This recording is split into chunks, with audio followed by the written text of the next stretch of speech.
Hi, it's Tracy Master with the Torrance County DWI Prevention Program in Torrance County, New Mexico.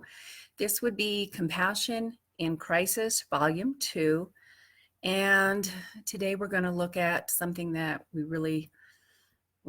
something that makes me sad anyway, and I'm sure it probably makes you sad as well. The risks of child abuse. We've got toilet paper hoarding, Lysol hoarding, general unkindness. The schools are closed. There are no eat-in restaurant services available. The casinos are closed. People are having hours cut. Some jobs are temporarily lost. Businesses are hurting. And we're probably going to see a lot of food insecurity for some of our folks on lower incomes. So there are so many different issues that we're facing right now, thanks to COVID-19. Many of them, I hope, will be short-term, but many of these problems are going to be long-lasting. This is a really difficult discussion to have, but unfortunately, it looks like it's necessary, as I don't have a whole lot of other things to do right now and have plenty of time to do some research. I was really thinking about a Facebook post I saw just the other day on one of my friends' pages.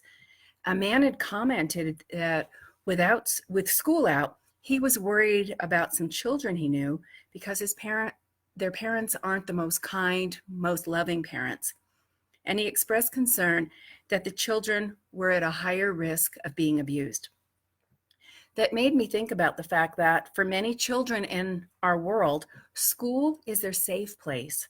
For some, school is the only place where these children feel loved and secure. And now, school is out until whenever. Some children may receive physical injury. Some may be victimized sexually. Others may be subjected to emotional and verbal abuse. And while physical wounds will hopefully heal, the pain to the heart and the pain to the mind may never go away. According to UNICEF, many children, and many means hundreds of millions of children around the world, will be exposed to increased threats to their safety and well-being due to different actions that are being taken to contain the spread of COVID-19. Everyone is urged to do their part to ensure the safety and well-being of these children. We know that parents and caregivers are facing additional struggles, as many are unable to work because they have children at home. They're struggling to make ends meet, and this issue, well, it increases the risk for their children, or for some of their children. We know that not everyone is going to abuse their children, but we need to remember that with the school closures, some children are away from their only safe place.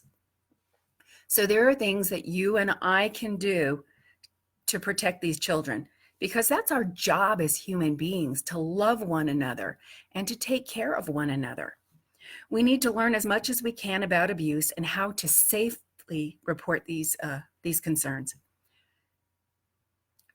So I'm going to share a little bit more information with you.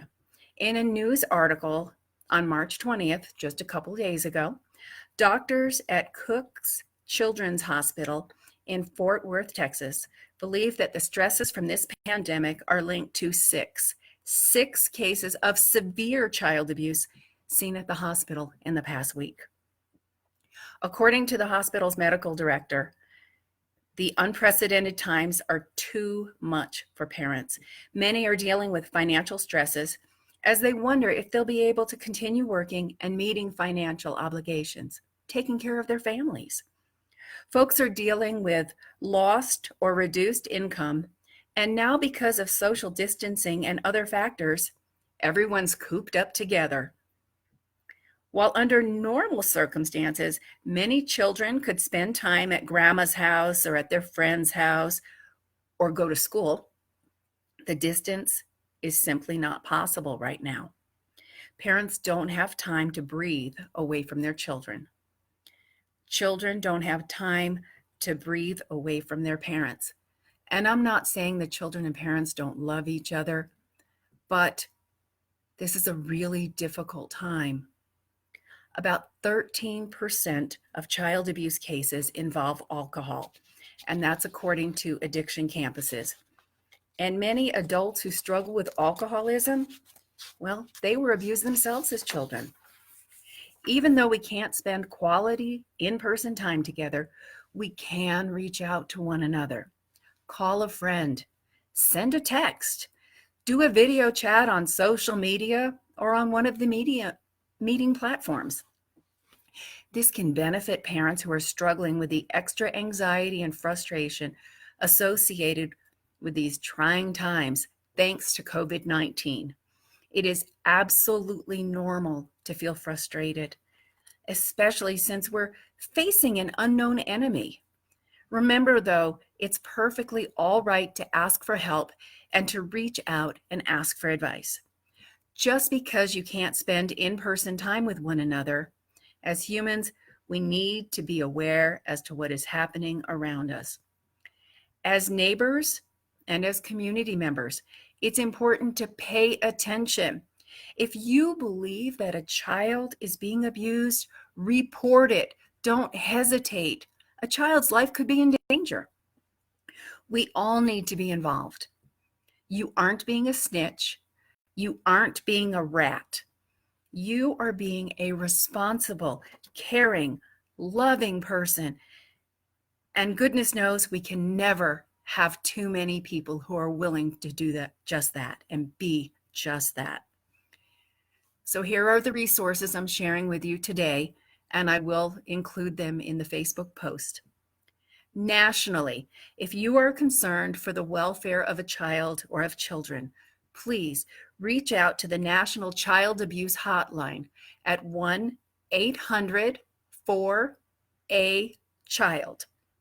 That's 1-800-4-A-CHILD, or 1-800-422-4453.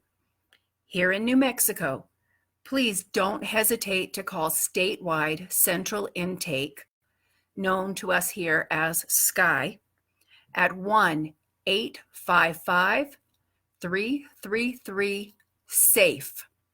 That's 1-855-333-7233. Or from your cell phone, you can dial #SAFE. In the meantime, I want to remind you that I am not a licensed counselor. I am the Torrance County DWI Prevention Program Coordinator. I'm also a licensed chaplain, and I hold a doctorate in pastoral counseling. If you need a caring heart and a hearing ear, a listening ear, please send a private message to this Facebook page or send me an email at tmaster, that's TMASTER, at tcnm.us. And we will set up a Zoom meeting so we can meet face-to-face from a distance. In the meantime, everyone, please remember to have compassion in crisis. Have a great evening.